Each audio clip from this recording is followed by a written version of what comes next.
Okay, so in the spirit of taking risks, trying new things, we decided that it would be fun to test this out. We had thought about doing a podcast for a while, and finally decided to pull the trigger earlier this year, and it really has been a lot of fun so far. John Morris was a guest, Patrick Lynch, who's here from Ohio State University, was a guest, and Mark was definitely on our short list of folks that we wanted to invite. And so this is really just a conference talk, and we're calling it a podcast, but we want you all to see that there's not much more to it than that. Have any of your institutions started podcasts for your alumni yet? So I think we've been interviewing alumni forever, right? I mean, how many alumni magazines or campus newspaper articles are alumni interviews? And this is just a new way to get to know people, a new medium, and I think whether you're thinking about how do we help tell the story of career success or career paths, or really even share the philanthropic impact that donors are having, I think that there'd be great merit in considering starting something like this, and it can be, as we heard in the video content session at the beginning, incredibly low cost to do so. Really, with an iPhone and a microphone, you could get started. If you have any questions about how we've done it or lessons that we've learned, don't hesitate to reach out. But I did want to welcome Mark Koenig from the Oregon State University Foundation, who came out from Corvallis yesterday and is on West Coast time, but doing his best to power through the day here. But there's zero chance, in spite of how much time we spent together over the last few years, that I could get your job title right. So why don't you give us a sense of your current title and what that means? I'm the Assistant Vice President for Advancement Services, Analytics, and Digital Strategy for the Oregon State University Foundation. And I've actually got that down. His business card is this big. Yes. It's a lot of different things for the Oregon State University Foundation. I oversee the IT group, the research relationship management, and I also work across party lines, what I call the cylinders of excellence throughout our organization, really trying to get us to come together and look at how we're tackling things like donor experience. It's not a one-shop job. It's really an organizational construct. And so I've been doing a lot of work with digital transformation. You may have heard that term used a bit. A lot of McKinsey work and such falls into that. And that's really kind of the role I play within the organization, is really kind of a convener and really trying to break down those barriers. So take us back in time to where you got started. When you learned about the advancement world and when you decided that this was a path you wanted to go down. So we've only got 45. It's okay. See the 90-second version, but I think a lot of people, everybody has their own story about how they sort of stumbled into this world. So at the time, I had just moved from Seattle, Washington, where I was working for a real estate investment trust, and I had gotten a job at Xerox in the Koch building, of all places, and Xerox was running these copy centers, and basically there were 6 across Houston that were in major buildings, and at the time it was a lot of stress, it was a lot of work, and a job opened up at Rice University, and it was in their file room. I literally got my start in the file room at the advancement shop at Rice University. How's the decor there? Like, what was the vibe in the file room? I'm an organizational freak, so I love to organize things. I had that thing organized in a month, and they said, "What are you doing in our file room?" And said, "There's a research job. You really should be doing that." And that's pretty much history from there. I think I finally decided that advancement was a career for me after I'd spent about 5 years at Rice doing research. I built, this is back predating a lot of our relationship management or prospect management work that we all do now. It's become status quo. I actually started with spreadsheets. I had 17 development officers I was reporting to, and I had to help them all, and at some point I couldn't write enough profiles to save them. So I started basically using Excel and started a basic prospect management system that I decided when I left Houston to move to Washington, D.C. I got a spot at Georgetown Medical doing very similar work. I built out Georgetown Medical's prospect management system for them, and Georgetown said, "Hey, what are you doing this for them? Come over here and do that as well." And so the rest is history. And you then made the move to Oregon State. You joined Mike Goodwin, who's the CEO of the foundation and has been very involved in a leadership level at Case and is an industry expert, but did it take a lot to convince you to move? It was funny. I really wasn't planning on moving. I remember vividly, they flew me out to Chicago to meet them halfway. And I was like, well, I'm not really applying. Oh, just come. And I went and met with them, and then they put the hard sell on, and I was there. And I'm so happy I made that decision. I mean, Mike Goodwin, our CEO, is really changing the industry. He has been so critical throughout his career. I led Georgetown's first $1 billion campaign, worked previously to that to Washington State. A lot of people came out of Washington State back in the day. And he's been at Oregon State. He led Oregon State through its first capital campaign. We raised over $1 billion in our first capital campaign. We're one of only around 30 schools, 30 public schools that have ever raised $1 billion in their first campaign. And life in Corvallis, Mark was just telling me that his hops are ready right now. Oh, yeah. And serious gardening situation out there. Yeah. What keeps you busy outside of work? What's life like in Corvallis? Gardening is my zen. I have to find my zen, where, especially in the information world, we get bombarded with a lot of information every day, and I have to find that little bit of my time every day that I can kind of zone out and really just enjoy my garden. Does any of you else grow hops here by any chance? Thought it was a long shot, but Mark's trying to figure out what to do with his hops, and I thought somebody might have an idea. But I'd like to sell them. Maybe I could figure out. Well, we were trying to get the night shift thing. guy before he left to see if you could unload them. So we have been spending a lot of time over the years, and Mark has been a great partner, but he's also pushed us very hard on a variety of fronts. And I think what's been interesting over the last year in particular is that for the first 5 or 6 years of getting to know you, we were just really, it seemed like every time we talked, it was about technology, some new feature, some new integration.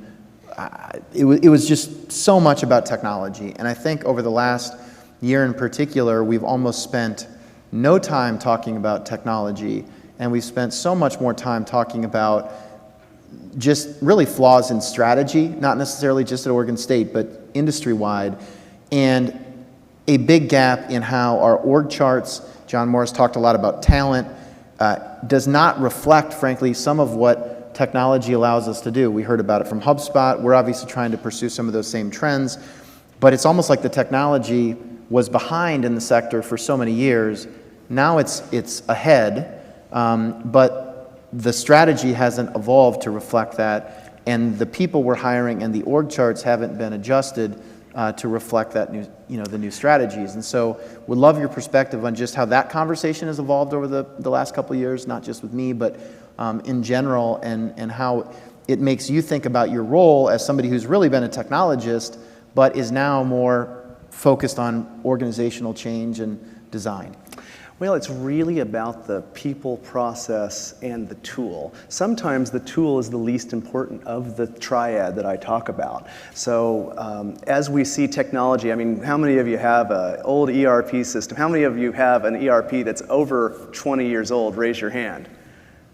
That's like Banner or your big system across the board. Those technologies out there have been around for 30 years in many places. There is so, I love using the analogy, there's so much lipstick on that pig, it's the Arkansas Razorback. Any Arkansas Razorbacks here? But that's what we've been faced with. We've been trying to take legacy technologies and break them. The other thing I hear all the time when I talk is customization. Oh, so how many customizations did you have to do to your system? You mean day one I got the system and I broke it? That's not, that's what we've lived through. But now we're at the point where technology is caught up, but we haven't caught the people and the processes up as fast as the technology is moving. And so for us, that's part of the whole digital transformation, is really aligning all of those pieces together to make, I like to use the term the orchestra. Someone has to conduct the orchestra, and the orchestra has the drums, it has the violins, it has the strings, and they all have to work in harmony. But for so long, we've had little pockets in our organizations of innovation, that maybe one group did a really good job, or there was a really great project here, but it's not tied into the whole, because your donors don't see, they may see that one experience, but they're not getting a total experience. and really understanding, what it is for yourselves as a donor. How's that experience for you? Because one of the challenges we have is oftentimes we think about how do we make our own lives easier. And so we've done all this work to make the process for, gift processing or this process really work internally. But we didn't think what it did to the externally. But thankfully, as you've heard today a lot, is that we're really starting to catch on to that, and we're focusing on the donor experience more and more. And it's the end-to-end experience. It's not just that one time you made a gift and did you get an email immediately after. It's that whole cycle.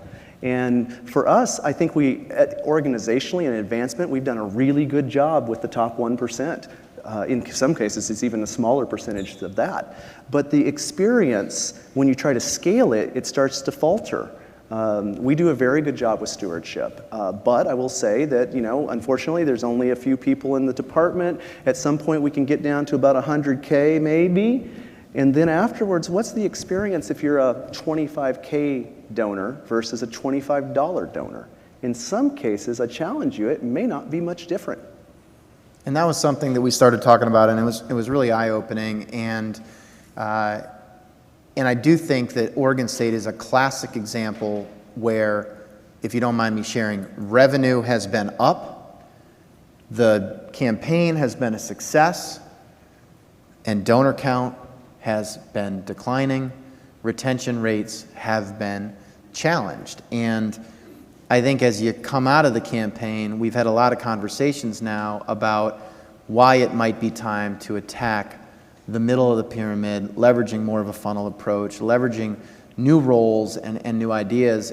But it's one thing to have ideas, and one of my concerns with conferences like this is there are lots of interesting ideas, but then how do you go back and actually make change in an office that you might not control? How do you make the case to somebody who could be more skeptical? And I think that Mark has done a lot there, and we've gone from Mark's group to the CEO all the way up to the foundation board, and it's been really exciting to see the level of interest and buy-in in improving retention, improving the donor experience, not counting on people to make the gift because they're loyal, but really thinking, what can we do to earn that gift, to make it easy for them to want to renew that gift every single year. So I'd be curious to get your perspective on that journey over the last year or so.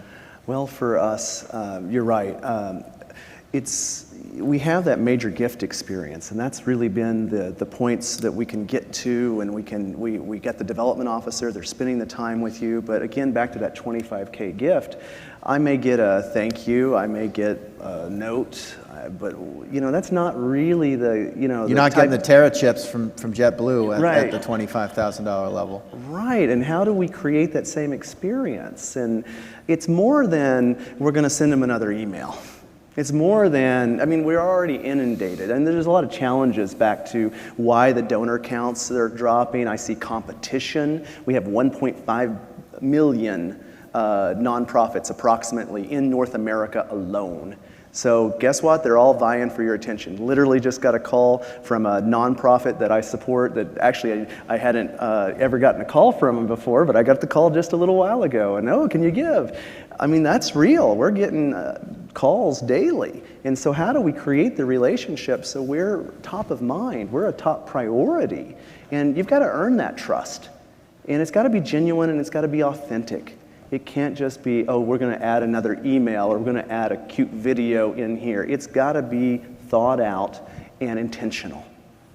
And I think one of the ways that you've really made the case is by doing some of that mystery shopping. Really starting to map out, if I'm a $25,000 donor, what is my journey? How do I get treated relative to a $25 donor? And I think what it's highlighted is that there is a massive tier of middle of the pyramid supporters at Oregon State who are really, giving significant gifts, and they're barely being asked. They don't have a relationship manager. They're responding to direct marketing and then getting their receipt and not much else. And so we have been really trying to make the case for new job descriptions and new roles that are going to allow far greater personalized one-to-one outreach within a group of supporters who've maybe, for all the loyalty that they've demonstrated, never been contacted by a human save for the phone-a-thon. And this is a new idea. It doesn't seem like it should be all that revolutionary, but you've been making the case for completely new job descriptions and new roles and new technologies, and it seems like that's been resonating with your team. Yeah, I think sometimes, keep in mind, we've been doing this work for 30, in many cases, some institutions, 50, 60 years. The constructs that we have created, the playbook, hasn't changed much. It's the playbook we've had for 30 years. And it's hard for an organization to change. It really is. It's difficult. It's a lot changes. 50% of CRM adoptions fail. 70% of these digital transformations fail because change is hard. People get into their habits. It's what we do. And you start lopping things on to an already full plate as opposed to rethinking the paradigm to begin with. I was using the analogy with Brent earlier of like this hotel to some extent. Sometimes you get a hotel, you put more paint on, you put more paint on, you put more paint on, you put more paint on. After a while, there's a pretty thick pile of paint there, and you can keep piling that. But at some point, the structure itself is no longer, maybe that's at heart of the problem. So how do you really rethink that and take the time and the ability to step away from what you're doing every day and saying, is this the right thing to do? So if you had to start from scratch, right. The foundation's broken, let's say. Not your foundation, but the foundation. What do you do more of, and what don't you do? Well, I think we're seeing, as you saw in the slide earlier today about the growth of philanthropy even this year for higher ed, you can see we're not way off base, right? We're raising more money, but that's coming from fewer and fewer donors. And we have to figure out a way that we create a bigger tent, in my mind. And I love to talk about the personalization piece because it's so critical, I think, to what we do, and we have the ability to do personalization now. But really creating those experiences that are meaningful. Love Pop did a great job earlier. Those cards, that's simple. But those experiences, I already want to take one of those and get one that has a beaver in it. But those kinds of experiences and reinforcing. Which is their mascot. He's not just a fan of that animal, but yeah, it's their mascot. How many other people? I know that at least 5 Love Pops were sold during his presentation. Anyone else buy one today already or snag one from the table out there? Anybody send a picture saying we should get one of these for our school? Tufts is working on it. It's great. It could happen. Yeah. But I think the question is, how do you take memorable experiences like Love Pop and make that one part of a journey, right? Like the worst thing you could do would say, let's go buy 10,000 Love Pops, send them to our donors, and then move on to the next thing. Yes. And I think the question is, how can you integrate something like that, which is a memorable offline moment, but in a way that then allows you to actually advance the relationship? Exactly. I'll not. I had an experience about 2 years ago from an annual fund. I won't mention which one. It's not Oregon State. But I got a really nice video. It was done well. That's the last time I've heard from them. It's a perfect example. You do the one thing and you don't repeat it. You don't have a plan to make it a part of a stream of efforts. I think of a workflow in this case. There's a cadence. There's a drumbeat to this type of work that I think gets foregone between the rush of the next thing to the next thing. We got this next thing to do. We got this next thing to do. But we lose track of that thread. And I've been doing a lot of work over the past 6 or 7 years now, measuring alumni engagement, and I've been honored to be able to be a part of the CASE project that just rolled out recently. If you haven't seen it, please sign up. It's going to be a part of VSE. We're actually going to be able to measure our alumni engagement and start to really understand that. But in the process, we've actually mapped some journeys of our donors and trustees to see what the experience was for them using the time, talent, treasure model. Thinking about, they started with some gifts, and then they had an event, and then they volunteered, and we saw spikes each time of the volunteerism, which is, if you do anything, go home and check your volunteers out. Really focus on that piece first.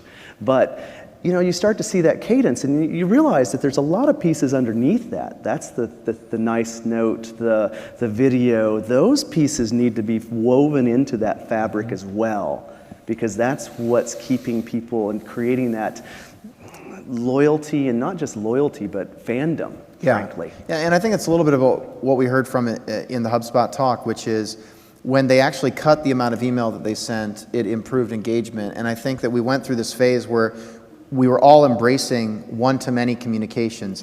Wow, it's so easy. Now I can hit send an email and reach everybody at the same time. But guess what? So can everyone else, which is why when we all finish the conference today, we're going to look at our phones, if we're not already, and be inundated by emails, many of which we have no interest in receiving, some of which could be from the institutions that we work with. And so I think that there's a bit of a rejection to the one-to-many mass marketing happening right now. And instead of having an annual appeals calendar, which basically says, these are the days that we're going to mass market to our audience, it seems like there's really going to be a shift into more of a, what is Mark's engagement calendar with his institution? What should my individual engagement calendar be? It should be based on my preferences, my interests. It shouldn't be when it's convenient for the annual fund to hit send on something. And that's going to require new technology, new job descriptions. It's going to be a lot harder than pulling a list, creating some copy, and sending an appeal, whether that's mail or email. But I think that is what's going to allow us to stand out at a time when we're all being bombarded with the one-to-many messaging that might come from a personalization engine that doesn't really feel all that personalized. Definitely. And so how do you think about, on one hand, pursuing technology that supports more automation, but at the same time realizing the human element is really maybe what's missing? Right, that gets to the genuine and authentic nature. It's not a technology problem. It's a people, process, and tool technology problem. So we have to realize that starting.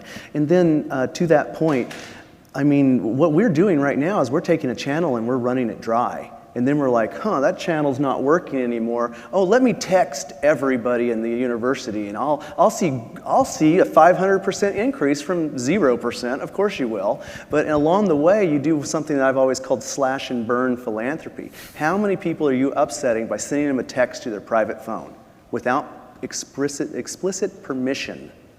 That's where I really, one of my soapboxes I like to get on is really about, we have to provide the personalization, but on the other side of that coin is privacy. We want to be able to honor, you tell me that you don't want this, great, I need to make sure I'm not sending you athletics information, or I'm not sending you something that you don't want. So we're having to be pretty fleet of foot because the private sector is doing a good job of this. And we're just getting inundated with emails. I get maybe 150 emails a day. I can only imagine someone who's really busy, successful businessman that is a potential donor to us. How many emails are they getting? And they're not just sitting there waiting for our email. So how do we create that connection in a much smarter way where they are? It's really omni-channel. Right. And I mean, I actually So when you say omni-channel, what do you mean by that? Text, email, LinkedIn, Facebook, coming to me where I exist. And sometimes it's in person. Sometimes it's at an event. But making sure that you have a library of options for them to participate with you.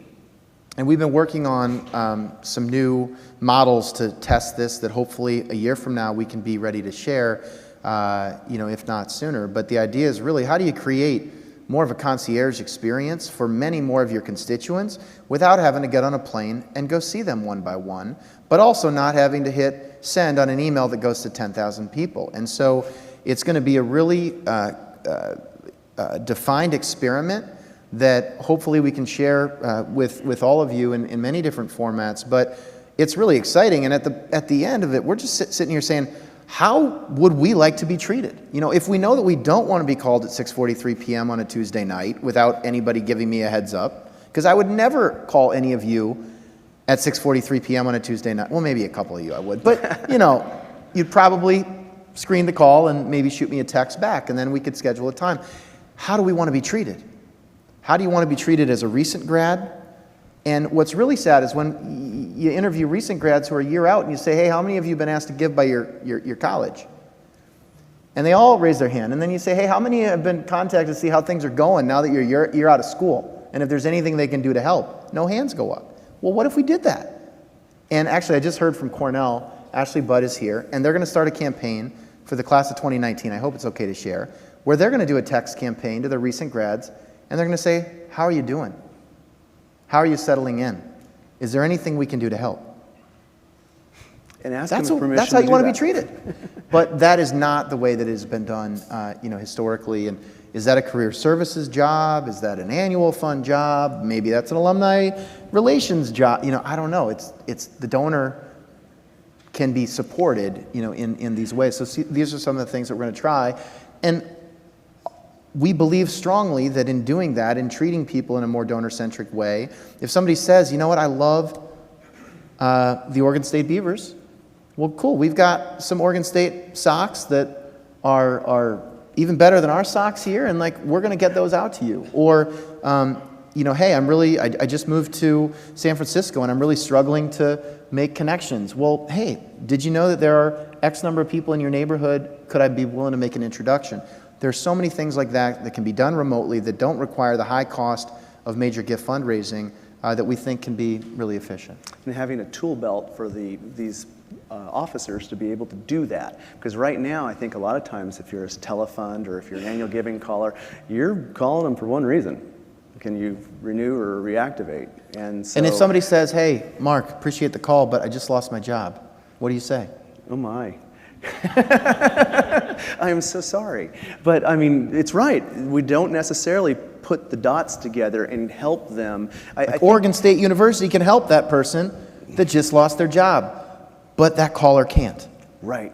And so how do we integrate holistically everything Oregon State has to offer to create a better donor experience by really blowing up the old model, and so that's some of what we're kicking around. I think you sort of see some of this, especially in healthcare, if you think of some of especially in cancer centers with the docents that help guide a patient throughout the process. And so they really help them, take them from one spot to the next. So thinking about that from the university perspective, what would that look like? What would that experience be? Like Brent said, I just lost my job. Here's the connection to the career services. They're really here to help you, and or whatever you have. Which I'm sure major gift officers do all the time, where there needs to be that concierge, the referrals, the connections around. What if we could take that same experience and extend it to 10,000 more Oregon State grads, and then really measure their retention, their upgrade, downgrade, their referrals in a major gift pipeline, by surrounding them with a more holistic experience. So that sounds cool. Seems like there's some heads nodding. What are you most worried about? People, process, or technology? I'm worried about us burning the channels out. So for example, with the phone, right now I think iOS 13 is supposed to be coming out with basically a blocker, robo-blocker. So you won't have to worry about your robocalls because industry is going to solve that problem for us. Google, if you look at the new Google email, you've got the different tabs across the top that say, hey, these are promotional or what. Well, once you start going into those channels, it starts to become a wasteland. How many of you actually check that area in Google Gmail? I don't. I looked the other day and I had like 1,500 or some ridiculous amount of emails in there. I was like, oh wow, some of these are kind of neat. And I had just forgotten about it because of the way it's being routed. That worries me a lot. I worry about the privacy, not being able to handle privacy that we see, GDPR. How many of you have actually completed your GDPR compliance? Raise your hands. That's not enough hands. Now, keep in mind, California has the same thing going, and guess what? Oh, nonprofits, they're exempt. Do you think your people that are getting these calls, getting hounded by 1.5 million nonprofits, see the difference? They don't. I've had 5 robocalls since 10:05 this morning, and I'm on the National Do Not Call registry. Oh, that's totally, you can just, that is a joke. That does not exist. That doesn't do a thing for you. I was using a product called Firewall most recently. That was the bane of the existence at work because nobody could actually call me. It was blocking all calls, not just robocalls. Sounds glorious. Yeah, it was actually kind of neat for a while. I did it for about a month where all my calls were being routed to this service that basically said, Mark's not available, leave a message. And that's how it was screening every single one of my calls. It was actually pretty nice. As you think about the balance of the technology process and people. Would you be willing to share a little bit about new job descriptions, new roles that are being created?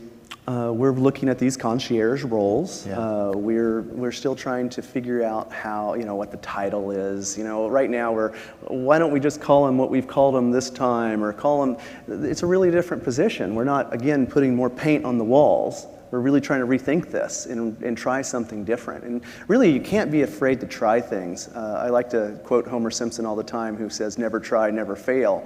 But we really have to try some things out, see what sticks on the wall. Sometimes you'll get the opportunity to do a bigger try than maybe doing it in the fringes. Many of you may have heard in the past that innovation would always come outside of an organization, often through a skunks work project. Back in the 40s during the war, they had these little groups that would go off and create some innovation and then put it back into the center of the organization. Where we're at now is the organization needs to innovate, and it can't wait for some group out there doing something else. Otherwise, you'll end up like Blockbuster. And the last Blockbuster in the United States is in Bend, Oregon. Have you been? I haven't yet. I've really wanted to. So if you've seen Captain Marvel, that's where she drops into Bend, Oregon. Why haven't you been? Oh, I've been to Bend. I just haven't been to the Blockbuster. But why not? Because it's Blockbuster. Right, yeah, exactly. Well, I think with that, I guess, Mark, if you were making the case to colleagues here who are not in the IT or strategy realm, how they can help make the case to people like you or to leadership.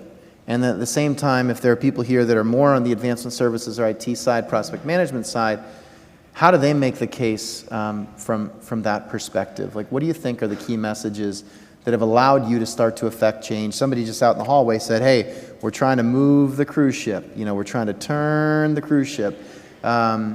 You're turning it, and it's slow, it's challenging, but what lessons have you learned to at least give you good odds to affect change in a change-resistant context? Well, there's a couple of ways to approach change in an organization. Of course, leadership is critical.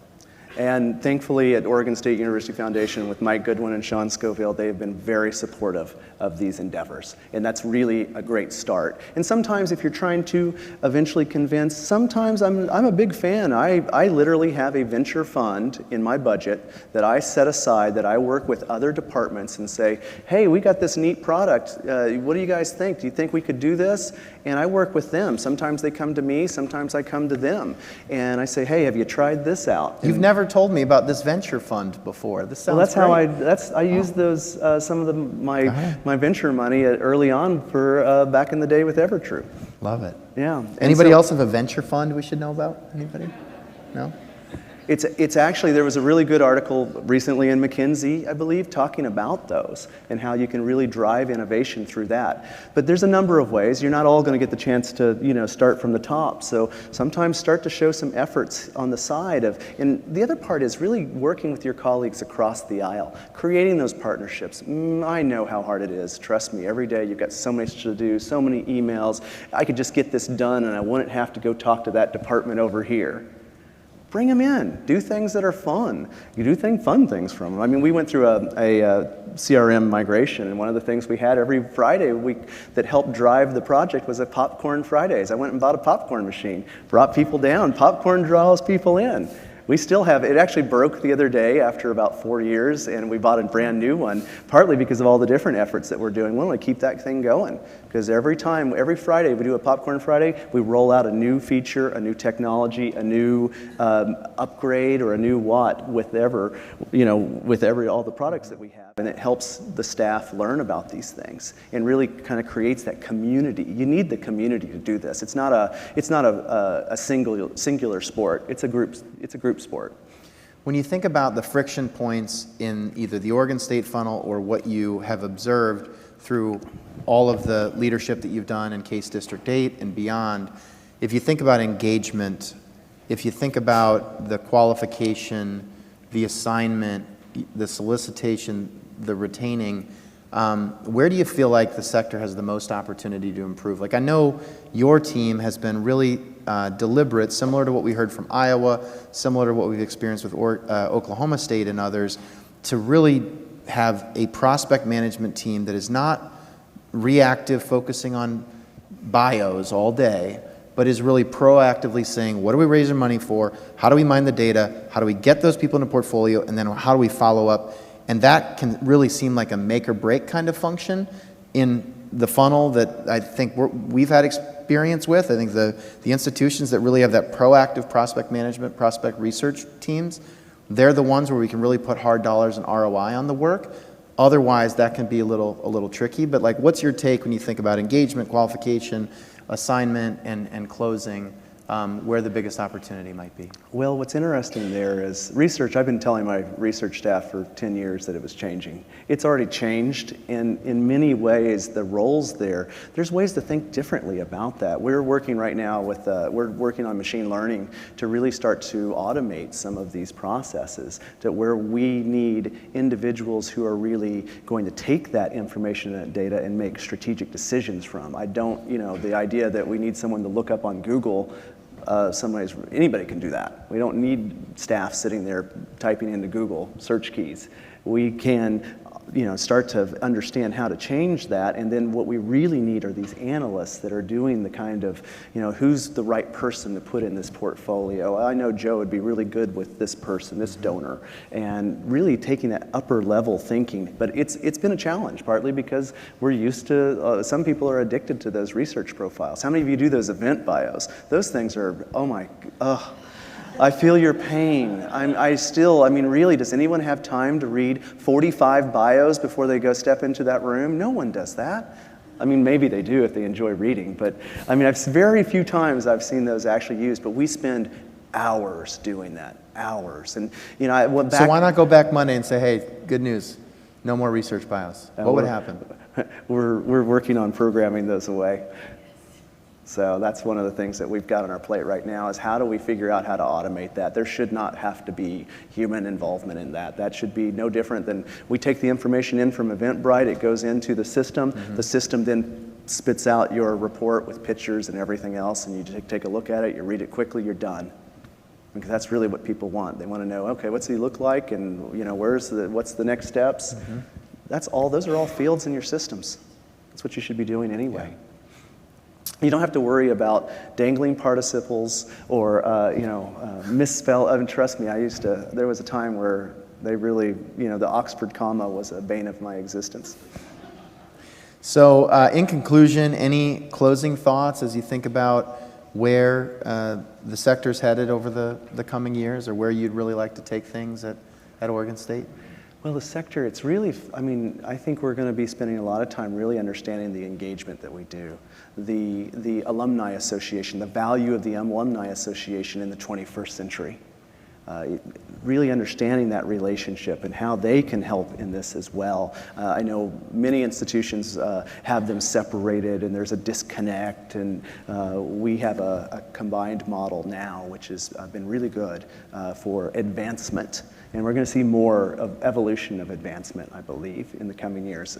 The universities need more and more support. Not donors, but enrollments are declining. If you haven't seen the data on that, that is frightening. And they're going to look for a replacement to those funds that aren't there anymore. And advancements, they look to us as, okay, help us. And we look to you for guidance on our direction, and I can't thank you enough for having been a good friend and partner on this journey. Mark's going to be around tonight and tomorrow. I'd encourage you to connect with him if you don't already know him. Wealth of knowledge, incredible network. Please join me in thanking Mark Koenig.